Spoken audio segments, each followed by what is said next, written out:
We've all had those moments. Maybe you hear running water, put your key in the front door, or even just think about going to the toilet. Then suddenly you really need to go. That intense, urgent feeling. That's what we call urge incontinence. And it's sometimes called overactive, unstable, or irritable bladder. It's not about willpower, and it's not your fault.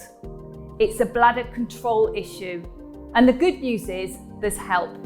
In this video, we'll talk about what urge incontinence is, what causes it, signs to look out for, treatment options, and lifestyle changes that can really help. Urge incontinence happens when your bladder becomes overactive. It sends strong signals to your brain that it needs emptying, even when it's not full. It may feel like it has a mind of its own. You might feel a sudden, intense urge to wee, and sometimes you just can't get to the toilet in time.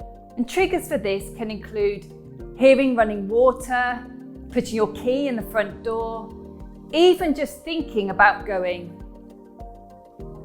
But urge incontinence isn't about weak pelvic floor muscles like stress incontinence is. Urge incontinence is about having an overactive or an irritable bladder. You get involuntary bladder muscle contractions and your bladder suddenly decides it's time to go. So why does it happen? It can be caused by hormonal changes, especially during the menopause, bladder irritants like caffeine, alcohol, citrus and spicy foods, certain medications, as well as urinary tract infections. But sometimes there's no obvious cause, but that doesn't mean it can't be treated.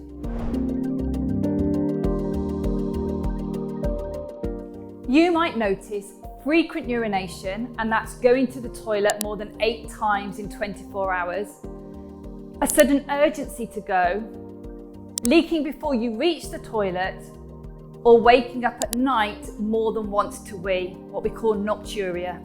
If your bladder feels like it's running the show, it's time to get help.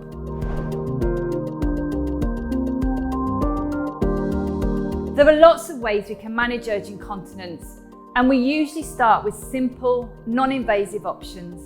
Bladder training, for example, helps retrain your bladder to hold more and reduces that urgent feeling. And you can do this yourself. 2 key techniques include, number 1, scheduled voiding. So this is when you go on a set schedule, even if you don't feel the urge. So you start going every 1 to 2 hours and gradually increase the time between each wee. Number 2, the second type of bladder training technique is urge delay. So when you feel the urge to go, try and wait a few minutes before you do actually go to the toilet. Start by maybe waiting 5 to 10 minutes and build up the time slowly.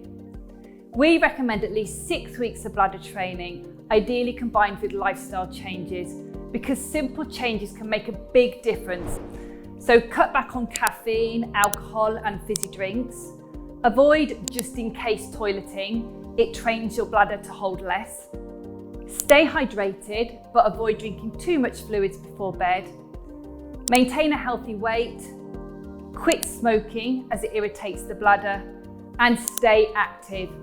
You might worry that exercise will cause an accident, but regular movement helps with bladder control. Now, even though urge incontinence isn't caused by weak muscles, pelvic floor exercises can still help, especially if you have mixed symptoms. Exercising your pelvic floor is as simple as squeezing the muscles in your pelvic floor, which run from the vaginal opening to the rectum, and then releasing them again. And that's 1 rep. We recommend 10 to 15 repetitions 3 times a day for at least 3 months. And it's best to do this alongside the guidance of a physiotherapist. If lifestyle changes and bladder training aren't enough, we might look at medications that can calm the bladder. They're effective, but they do have some side effects, such as dry mouth, constipation, blurred vision, and memory issues, especially in older people.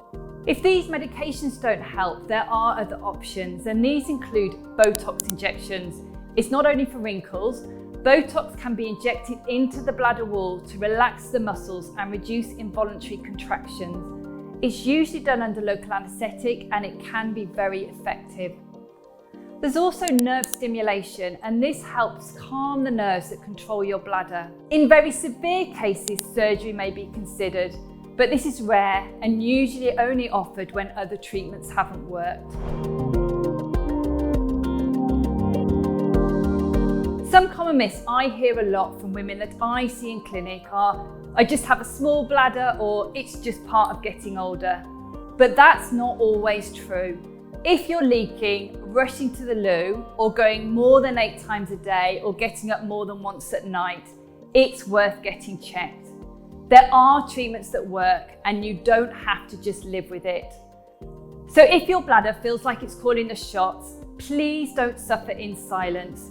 Talk to your GP and ask about bladder training, pelvic floor physiotherapy and medication. Thank you for watching, and if you'd like to know any more about bladder health, please have a look at our series of videos below.